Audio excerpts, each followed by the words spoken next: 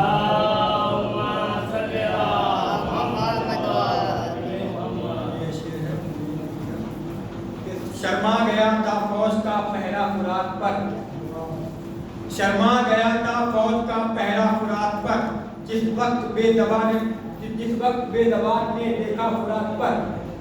تو صدیاں گزر گئی ہیں مگر اب بھی ہے لگا، صدیاں گزر گئی ہیں مگر اب بھی ہے لگا، اصغر تمہاری جیت کا جھنڈا فرات پر، اصغر تمہاری جیت کا جھنڈا فرات پر۔ تو شبیر کے لہو نے دیے جب سے جل گئے، شبیر کے لہو کے دیے جب سے جل گئے، شبیر کے لہو کے دیے جب سے جل گئے، اس وقت سے ہے اب بھی اجالا فرات پر، اس وقت سے ہے اب بھی اجالا فرات پر۔ تو عباس کے جلال کی جس پر نظر گئی، عباس کے جلال کی جس پر نظر گئی، رب کی قسم بچا نہیں زندہ فرات پر، رب کی قسم بچا نہیں زندہ فرات پر. تو جس شان سے فرات علی کا پسر گیا، جس شان سے فرات علی کا پسر گیا، اس شان سے کوئی نہیں پہنچا فرات پر، اس شان سے کوئی نہیں پہنچا فرات پر. تو فوج یزید خوف سے کافی جو آ گئے، فوج یزید خوف سے کافی جو آ گئے، عباس لے کے مشق سکینہ فرات پر، عباس لے کے مشق سکینہ فرات پر. تو واللہ فوج ظلم اسی دن ہی مر گئی، واللہ فوج ظلم اسی دن ہی مر گئی جس دن ہزا حسین کا بچہ فرات پر، جس دن ہزا حسین کا بچہ فرات پر. تو شمس و قمر نے جاگتی آنکھوں سے باخدا، شمس و قمر نے جاگتی آنکھوں سے باخدا دیکھا علی کے لال کا لہجہ فرات پر، دیکھا علی کے لال کا لہجہ فرات پر. تو خاکی کرے جو اس پہ عمل ہوگا کامیاب، خاکی کرے جو اس پہ عمل ہوگا کامیاب. شبیر نے دیا ہے وہ خطبہ فرات پر، شبیر نے دیا ہے وہ خطبہ فرات پر. صلی اللہ محمد وآلہ.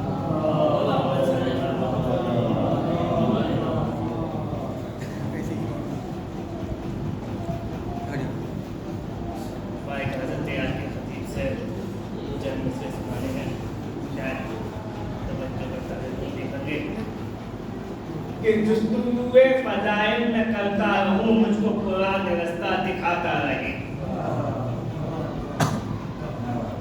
جستجوئے فضائل میں کرتا رہوں مجھ کو قرآن رستہ دکھاتا رہے، خون قبضے میں اشعار پڑھتا رہوں آسمانوں سے مضمون آتا رہے. جستجوئے فضائل میں کرتا رہوں مجھ کو قرآن رستہ دکھاتا رہے، خون قبضے میں اشعار پڑھتا رہوں آسمانوں سے مضمون آتا رہے. باہنر کیمیا نر اپولر تیرا میری مٹی کو سونا بناتا رہے، میں قصیدہ تیرا گنگناتا رہوں تو مجھے دیکھ کے مسکراتا رہے.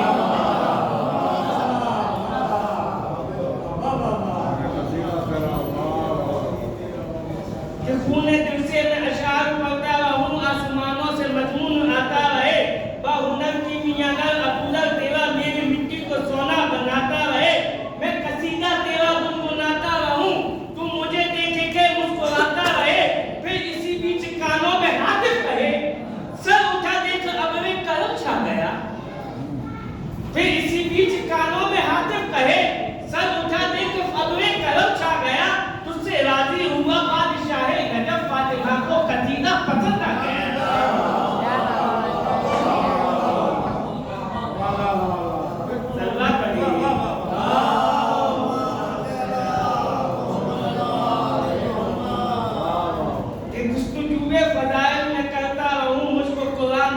دکھاتا رہے، خون قبضے میں اشعار پڑھتا رہوں آسمانوں سے مضمون آتا رہے، باہنر کیمیا نر اپولر تیرا میری مٹی کو سونا بناتا رہے، میں قصیدہ تیرا گنگناتا رہوں تو مجھے دیکھ کے مسکراتا رہے.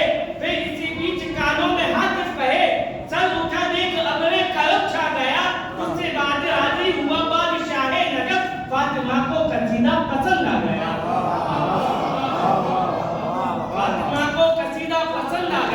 اب یہ فاطمہ ہے کون؟ حسین کی ماں. اور حسین کون ہے؟ سماج فرمائیے اس میں کہ سر اٹھا فاطمہ کو قصیدہ پسند آ گیا، جس کی تاراج جوڑی کی خیرات سے ایک دو گھر نہیں کوئی خدا ہی پلے،